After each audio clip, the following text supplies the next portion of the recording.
ये लेपर्ड को आराम से भगा सकते हैं और भालू का भी डटकर मुकाबला करते हैं। अन्न तो उनके पास जंगल में होता ही नहीं, अपने लिए नहीं होता है, तो वो इनको क्या देंगे। तो भोटिया डॉग की अगर हिस्ट्री की मैं अगर बात करूंगा तो हमारे यहाँ एक लेखक होते हैं, राइटर है शिव प्रसाद डबराल जी। उन्होंने अपने उत्तराखंड के भोटांतिक करके उनकी एक बुक है जिसमें उन्होंने इस डॉग का जिक्र किया हुआ है। और जिम कार्बेट साहब ने जब वो यहाँ आए थे, उन्होंने एक जो यहाँ पे टाइगर का अटैक हो रहा था पहाड़ों में, उन्होंने भी अपनी बुक में इस चीज़ का जिक्र किया हुआ है। तो इनकी हिस्ट्री की बात करूँगा तो अभी 100 साल पहले से, तो 50 साल 100 साल पहले से तो इन्होंने भी अपनी बुक में इसका जिक्र किया हुआ है। और शिव प्रसाद डबराल जी ने अपनी बुक में बताया हुआ है कि यहाँ के जो डॉग थे, पहाड़ों के डॉग, इनको इटली के लोग और यहाँ के यूरोप के लोग इन्हें पहले कभी यहाँ से अपने यहाँ की ब्रीड को सुधारने के लिए लेके गए थे। जब इन्होंने यहाँ इसका नेचर देखा, इसका टेम्परामेंट देखा, तो इन सब कुछ चीज़ों को देखकर उन्होंने यहाँ से कुछ डॉग लेके गए जिनसे वो अपने यहाँ ब्रीड करते हैं। आज हम उन्हें यूरोपियन टीएम के नाम से कहते हैं, कहीं कोई चाइनीज़ टीएम बोल रहा है। और ये जो पहाड़ की जो ब्रीड है, ये इनसे जो टीएम का नाम दिया हुआ है, तो टीएम तिब्बतियन मास्टिफ जब इन्हें बोल रहे हैं, तो ये एक जो तिब्बत प्लेटो है उस डॉग में, उस जगह पे ये डॉग होते थे। तो यही वो जगह है, उत्तराखंड या हिमाचल हो, इंडिया से और नेपाल से मोस्टली डॉग गए हैं जिनको आज दुनिया भर में टीएम के नाम से जाना जाता है। और अगर उनके आप किसी मैगजीन में भी देखोगे जो इन्होंने डॉग का जिक्र किया हुआ, तो उन्होंने भी बताया हुआ कि उत्तराखंड से और जो नेपाल से वो इन डॉग को लेके गए थे वहाँ।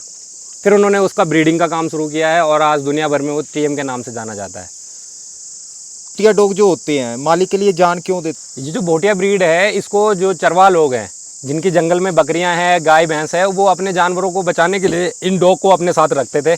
और ये कम से कम 2, 3, 4 के डॉग रखे रहते हैं उन्होंने अपने साथ हमेशा, क्योंकि जंगली जो जानवर होते हैं उनसे प्रोटेक्ट करने के लिए उन्हें नाइट में ये डॉग चाहिए होते हैं। यहाँ पे स्नो लेपर्ड, जो पहाड़ का हिम तेंदुआ जिसे कहा जाता है, उससे काफ़ी ज़्यादा खतरा होता है। और यहाँ पर भालू भी होता है जो जंगली, जो हमारे मवेशी होते हैं, पालतू होते हैं, उनको काफ़ी नुकसान पहुँचाता है। तो उनसे प्रोटेक्ट करने के लिए ये डॉग उन्होंने अपने पास रखे रहते हैं। और ये 2-3 की संख्या में होने पर ये लेपर्ड को आराम से भगा सकते हैं और भालू का भी डटकर मुकाबला करते हैं।